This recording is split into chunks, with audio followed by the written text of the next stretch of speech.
For many people, the baptismal formula is the ultimate evidence for a Trinity. It is one of the foremost proof texts used by many preachers and teachers when advocating that God is three persons. The famous words of Jesus are recorded in Matthew 28:19. Most people read these words and conclude that God must be more than one person. Here are some examples of how popular this view is. And so there's a lot of terms that we use, theological terms, to discuss various doctrines, and this is called the doctrine of the Trinity, the three entities that compose the Bible God.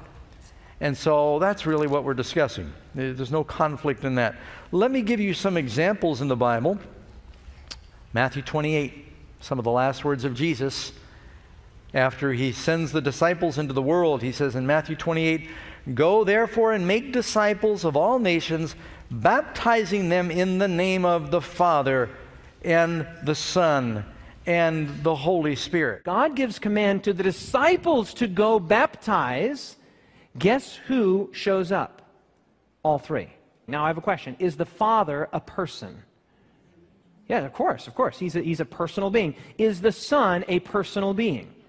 Well, guess what the Spirit is then? A personal being. Is this really what Jesus meant? Are there three entities that compose the God of the Bible? How did the disciples understand the words of Jesus? Does this verse really prove a Trinity? And if it doesn't, then what does it actually mean? We'll find those answers today.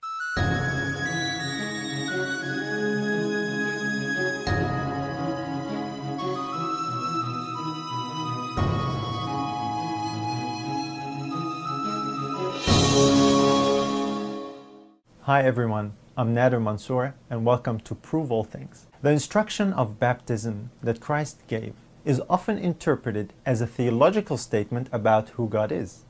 The verse in question is Matthew 28:19, which says, "Go ye therefore and teach all nations, baptizing them in the name of the Father and of the Son and of the Holy Ghost." Jesus was not teaching his disciples about who God is.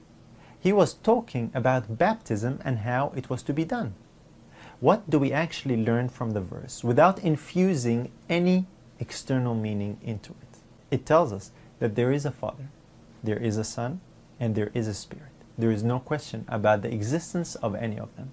It's important to note what a verse says, and in this case, more important to note what the verse does not say. For example, it doesn't say anything about their nature. It doesn't tell us the relationship they hold to each other. It doesn't tell us they are three entities or persons. It doesn't tell us that God is made up of three persons. It doesn't tell us who the Holy Spirit is. It doesn't say that these three make one God. The word God is not even mentioned in the verse. It doesn't say this is the Godhead. You see, it doesn't say many things that people conclude from it. The relationship between Father, Son, and Spirit is not defined in this text. This is a key point. To insist that it means God is three persons is a giant leap beyond the information provided in the text. To define the relationship as three co-equal, co-eternal persons or beings cannot be proved from this passage. It's simply not there. Jesus actually said that teaching must precede baptism. The disciples were to teach the things that Jesus commanded. So what did Jesus actually teach when it comes to the Father, the Son, and the Spirit? This verse doesn't tell us, but previously Jesus had made it very clear. Here is what Jesus had taught about the Father, that He is the only true God, that He is the Lord of heaven and earth, that He is the God of Israel. And this is what Jesus taught about Himself, that He is the Son of God, that God was His Father, that He came out from God, that is, begotten of God, that His sonship gave Him a divine inheritance. His divine sonship was actually recognized by friends and enemies. And when it comes to the Spirit, this is what Jesus taught. The Spirit is life, His very own life and breath. He demonstrated that by breathing on His disciples and saying, "Receive ye the Holy Spirit."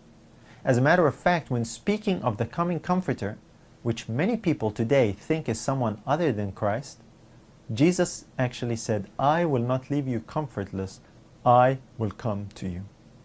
So when Christ spoke of the Spirit, He was referring to His person, the divinity of His character.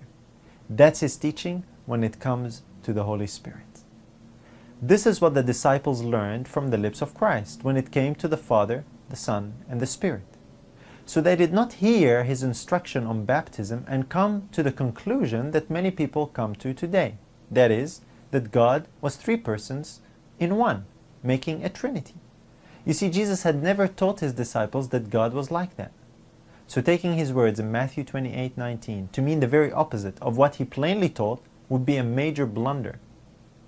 The practice of the disciples in carrying out the instruction of Christ is proof of that. In every recorded instance of baptism in the New Testament, we find that they were all done in the name of the Lord. Here is a list of them. Acts 2:38. Repent and be baptized every one of you in the name of Jesus Christ. Acts 8:16. They were baptized in the name of the Lord Jesus. Acts 10:48. And he commanded them to be baptized in the name of the Lord. Acts 19:5. When they heard this, they were baptized in the name of the Lord Jesus. The disciples understood the instruction of Christ by baptizing people in the name of Jesus. That's because name means authority. Jesus carries all authority and power because it has been given to him. His instruction on baptism has to be understood in harmony with his teachings, not in opposition to what he said. Jesus never taught that God was more than one person. Baptism is for those who have heard the gospel taught to them. The heart of the gospel is that God so loved the world that he gave his only begotten Son. This essential belief on the Son is a vital requirement for baptism. It was this declaration of faith that convinced Philip to baptize the eunuch. The story is found in Acts 8:37. And Philip said, If thou believest with all thine heart, thou mayest. And he answered and said, I believe that Jesus Christ is the Son of God.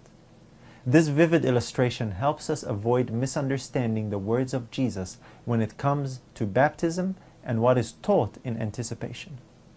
We cannot use the baptismal instruction to teach something that denies that Christ is the only begotten Son of God. That's exactly what the Trinity doctrine does. It denies the divine pre-incarnate sonship of Christ. Jesus is our only way to the Father, even in baptism. That's why the disciples performed all the baptisms in the name of the Lord Jesus. Paul summarizes that beautifully in Ephesians 2:18. For through him, that's Christ, we both have access by one Spirit unto the Father. Christ is the one who gives us this access. His Spirit, not someone else, is what links us with his Father, the great source of all. And through baptism, we affirm our faith in the only begotten Son of God, who alone is the way to the Father. That's what the baptism instruction that Jesus gave was about. There are some interesting claims made about this verse, actually. Some people believe that there is historical evidence to prove that it was added to the Bible. Whether that is true or not does not really change much. The verse that we have in our Bibles today cannot be used to support the doctrine of the Trinity. So in conclusion, there is a Father, the only true God. There is his only begotten Son, Jesus Christ. And there is the Holy Spirit, the personal presence of Jesus in the soul, which gives us access to the Father. This is what Jesus plainly taught his followers.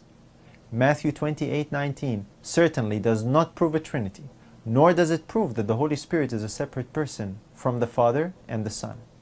And it emphatically cannot be used to deny the divine sonship of Christ, the essential belief required for baptism.